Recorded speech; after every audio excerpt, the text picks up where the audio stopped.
What happens when a brave 7-year-old a lemonade stand in Clint Eastwood cross paths a story you'll never forget. The scorching sun beat down on the pavement as a frail little girl, no older than 8, sat quietly behind a makeshift lemonade stand. Her small hands trembled as she poured lemonade into a plastic cup, her bald head glistening under the sunlight. A scribbled sign in front of her read, "Lemonade, $1 for my chemo." She wasn't asking for sympathy, just a chance to fight. If this story already has you wondering what happens next, subscribe to the channel now because you won't believe the twists that lie ahead in this heart-wrenching tale. The street was busy, with people rushing past her stand, barely sparing her a glance. Some noticed her sign, but chose to look away, uncomfortable with the weight of her reality. She didn't complain. She just smiled faintly at anyone who stopped to look, holding on to a quiet hope that someone might help. And then, a dusty pickup truck rolled up and parked just a few feet away. Out stepped an older man in jeans and a worn-out hat, the kind of face you might recognize but wouldn't dare approach. He looked at the girl, then at the sign. For a moment, he just stood there, as if frozen in thought. When he finally walked over, the girl smiled at him, her voice barely above a whisper. "Would you like some lemonade, sir?" she asked, her eyes sparkling despite the obvious fatigue. The man didn't answer right away. Instead, he crouched down to her level, his piercing gaze softening as he asked, "What's your name, sweetheart?" "Emily," she replied. "I'm raising money so my mom doesn't have to worry about my treatments anymore." He nodded slowly, his weathered hands reaching into his pocket. Emily's heart leapt. Was he going to buy a cup? But instead of pulling out his wallet, he took out a crumpled handkerchief and wiped his brow. "I'll tell you what, Emily," he said after a moment, his voice low but firm. "I'm going to buy your lemonade stand. The whole thing.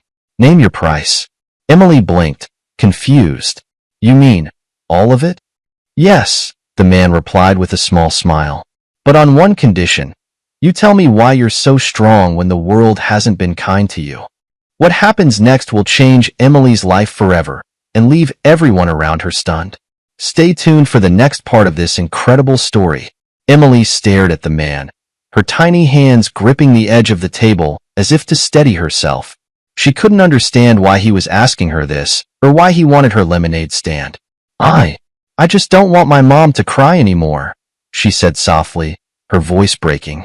"She tries to hide it, but I see her crying when she thinks I'm asleep. I just want to make her smile again."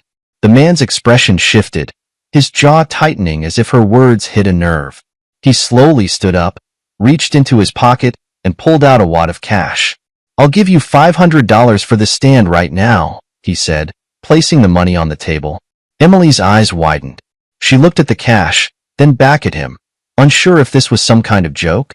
But it's just a lemonade stand," she stammered. "It's more than that," he said, his voice thick with emotion. "It's a symbol of how strong you are, and I respect that more than you'll ever know." The people passing by began to stop and watch, curious about the man with the rugged face and gravelly voice. Whispers rippled through the small crowd. "Is that Clint Eastwood?" one man murmured, his phone already out to take a picture. Emily had no idea who he was. To her, he was just a kind stranger who cared enough to stop. "I can't take all that money," she said, pushing the cash back toward him. "It's too much." Clint chuckled, shaking his head. "Emily, you're going to take this money, and you're going to use it to get better. That's not a request, young lady, that's an order." The crowd gasped at his commanding tone, but Emily smiled, realizing he wasn't angry, just determined. "Okay," she whispered, taking the cash with trembling hands. But Clint wasn't done. He turned to the crowd that had now gathered around. "You all see this little girl," he said, his voice carrying the weight of years of wisdom and grit. "She's out here fighting for her life, and she's got more courage in her little finger than most of us have in our whole bodies. What are you going to do about it?" For a moment, there was silence. Then, one by one, people began stepping forward, dropping money onto Emily's table. Some handed over $20 bills, others gave whatever change they had. Even the ones who had walked past her earlier came back, their faces red with shame. Emily watched in disbelief as her table overflowed with cash. Tears welled up in her eyes, but Clint leaned down and whispered, "No crying yet, kiddo. The best part's still to come." What Clint Eastwood does next will leave everyone completely stunned. Don't go anywhere. This story is just getting started. Emily's lemonade stand had turned into a whirlwind of kindness, the once empty jar now overflowing with bills. She couldn't stop smiling, her cheeks flushed with a mix of gratitude and disbelief. But just as the crowd began to thin, Clint Eastwood stepped forward again, his towering presence commanding everyone's attention. "Hold on, folks," he said, raising a hand to silence the murmurs. "We're not done here." The crowd froze, curious about what he was going to say next. Clint pulled out his phone, an old flip model that seemed almost out of place in his hands. He dialed a number, his voice low but steady. "Yeah, it's Clint. I need you to set something up for me right now." Emily tilted her head, her young mind trying to piece together what was happening. Clint crouched down beside her, his voice soft this time. "Emily, do you trust me?" She nodded, her eyes wide with wonder. "I think so." "Well, I've got a little surprise for you," he said, giving her a wink. Minutes later, the sound of tires screeching broke through the hum of the street. A black SUV pulled up, and out stepped a sharply dressed man holding a clipboard. The man walked straight to Clint, whispering something in his ear.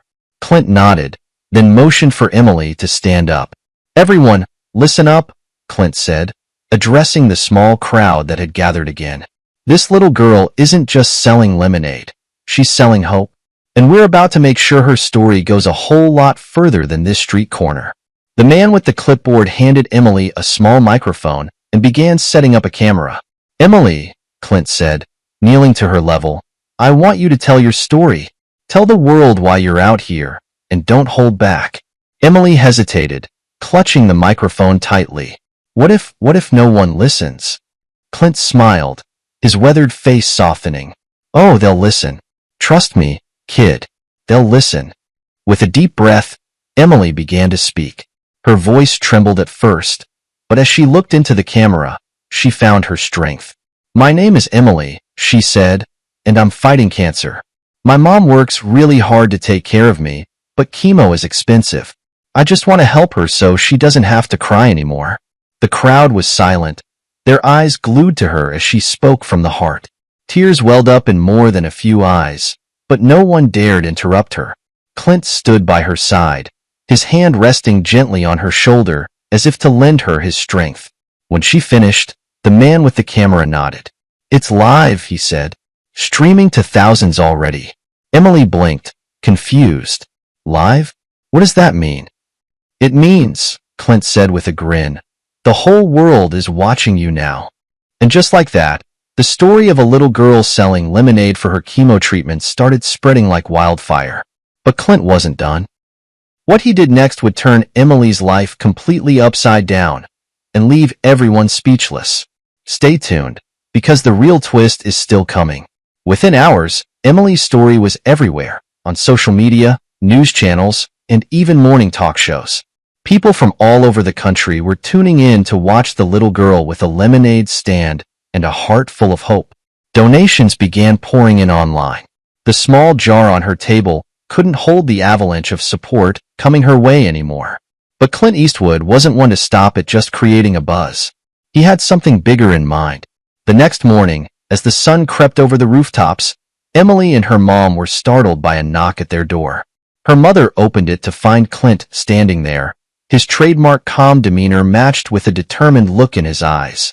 Behind him were two other men holding large briefcases. "Morning," Clint greeted them with a slight smile. "Mind if we come in for a moment?" Emily, still in her pajamas, peeked around her mom's legs. "Mr. Clint, what are you doing here?" "I told you, Emily. We're not done yet," Clint said, stepping inside and giving her a reassuring pat on the head. He motioned for the men to set the briefcases on the kitchen table. Her mother, still stunned by Clint's presence in their humble home, could barely find the words. What's going on?" Clint opened one of the briefcases, revealing stacks of neatly arranged cash. "This," he said, his voice calm but firm, "is the first installment of what we raised overnight. Donations from all over the country. People believe in Emily, and they believe in her fight. Emily's mom gasped, her hands covering her mouth as tears welled up in her eyes. But this is too much. We can't. Clint held up a hand to stop her. It's not just about the money, he said. This is about giving Emily the best chance she can get. And I'm not stopping here. He turned to Emily, crouching down to meet her eye to eye. Kid, you've inspired a lot of people. Now it's time we take this further. Emily tilted her head, confused. What do you mean? Clint smiled, his eyes glinting with the kind of determination that only came from years of seeing the world's injustices. We're setting up a foundation in your name, he said. The Emily Hope Foundation. It's going to help kids just like you. Kids who need a fighting chance but don't have the means to get it. Emily's eyes widened, her little mind struggling to comprehend the magnitude of what Clint was saying. You mean, like helping other kids too? Exactly, Clint said. This isn't just about you anymore, Emily. It's about changing lives. Her mom couldn't hold back her tears anymore, pulling Clint into a heartfelt hug. I don't even know how to thank you, she said, her voice breaking.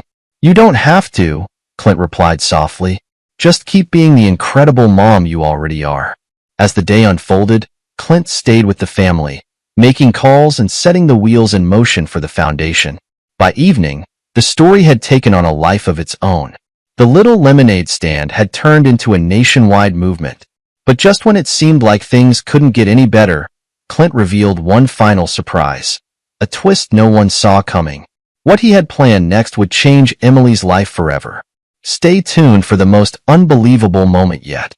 As the sun began to set, painting the sky with hues of orange and pink, Emily's front yard was now unrecognizable. A few hours ago, it had been a modest space with a small lemonade stand. Now, it was buzzing with news crews, neighbors, and volunteers, all eager to contribute to the growing movement. Emily, still clutching her favorite stuffed bear, watched in awe as strangers from all walks of life came together for her cause. Clint Eastwood, standing tall amidst the commotion, had one more ace up his sleeve.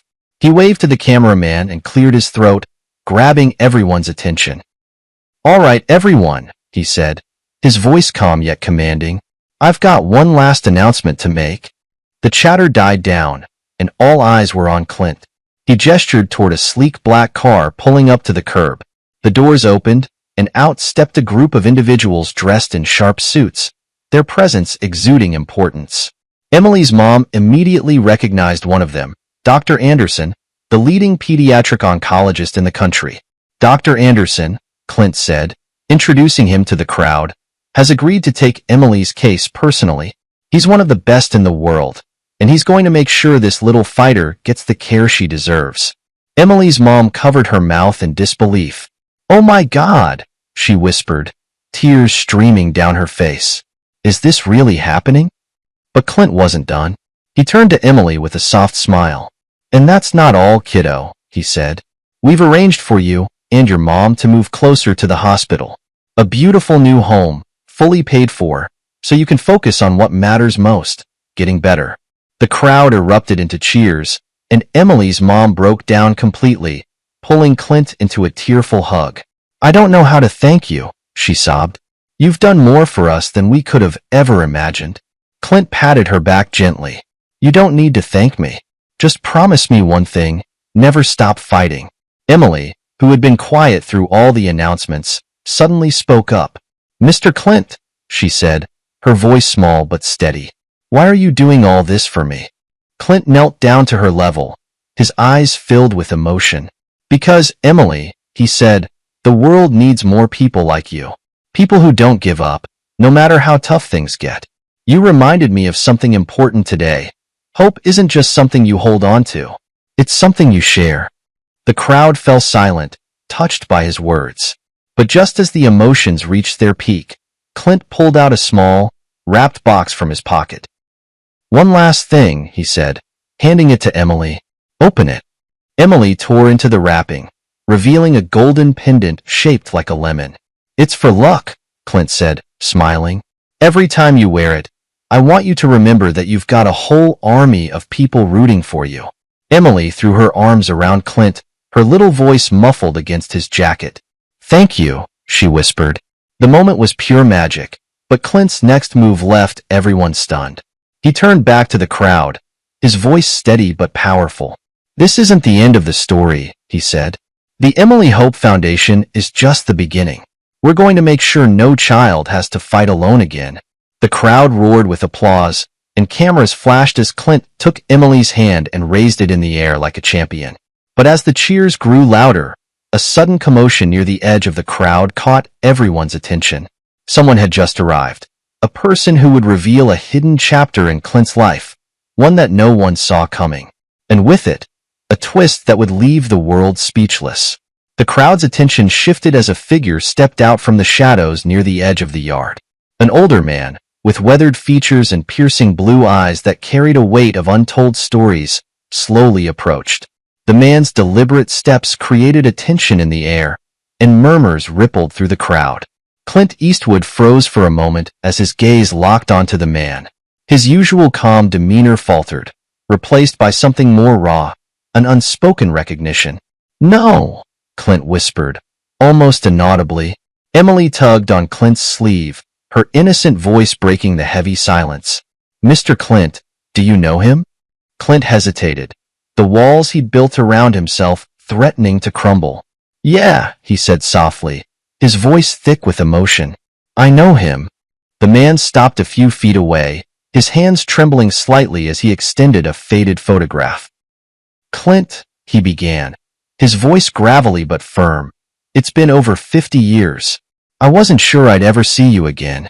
The crowd watched, captivated, as Clint took the photograph with shaky hands. His eyes widened as he stared at the image. A picture of two young boys sitting on the steps of an old farmhouse, their smiles wide and carefree. "You kept this?" Clint asked, his voice barely above a whisper. The man nodded, his own eyes glistening. "I had to. You're my brother, Clint, and I never stopped looking for you." A gasp rippled through the crowd. Clint Eastwood, a man known for his larger-than-life persona, stood vulnerable, his emotions raw and unguarded. For decades, he had carried the weight of a fractured past, burying it under his career and stoic exterior. And now, in front of a lemonade stand and the entire world, that past had come back to confront him. Emily, ever the curious child, looked up at Clint. "You have a brother?" Clint knelt down beside her, taking a deep breath before answering. "I did, a long time ago. But life has a way of pulling people apart." The man stepped closer, his voice breaking. "I never meant for us to lose each other, Clint. And seeing you here today, helping this little girl, it reminded me of the brother I knew, the one who always stood up for what was right." The crowd was silent, holding their breath as Clint rose to his feet. He extended his hand, then paused, before pulling his brother into a tight embrace. The years of distance, pain, and unanswered questions seemed to dissolve in that single moment. As the brothers pulled apart, Clint turned to the crowd, his voice steady once more. "Life isn't just about the battles we fight," he said, his words carrying the weight of his journey. "It's about the connections we make, the people we stand by, and the second chances we're brave enough to take." Tears flowed freely among the onlookers as Clint's brother took Emily's small hand in his own. "Your fight brought us back together," he said, his voice filled with gratitude. "You're stronger than you know, kiddo." Clint smiled down at Emily, his hand resting on her shoulder. "Sometimes it takes someone as small as you to remind us of the biggest things in life: hope, family, and the courage to start over." As the cameras captured the emotional reunion, Clint Eastwood made one final declaration. "This isn't just a story about a lemonade stand," he said, his voice filled with conviction. "It's a story about redemption, about finding our way back to what matters most. And Emily, you started it all." The crowd erupted in applause, their cheers echoing into the evening sky. Emily beamed, her little heart full of hope and joy. And as Clint and his brother stood side by side, the world witnessed a moment that transcended fame, adversity, and time itself. A testament to the power of love, resilience, and the belief that it's never too late for a new beginning. As the sun dipped below the horizon, casting a golden glow over the scene. Clint Eastwood leaned down to whisper to Emily, "You've changed my life, kid. And now, it's time for us to change the world." The cameras panned out, capturing a final shot of the reunited brothers, the little girl who inspired them, and the community that had come together in an extraordinary way. And with that, a story that began with a lemonade stand ended with a legacy that would last forever.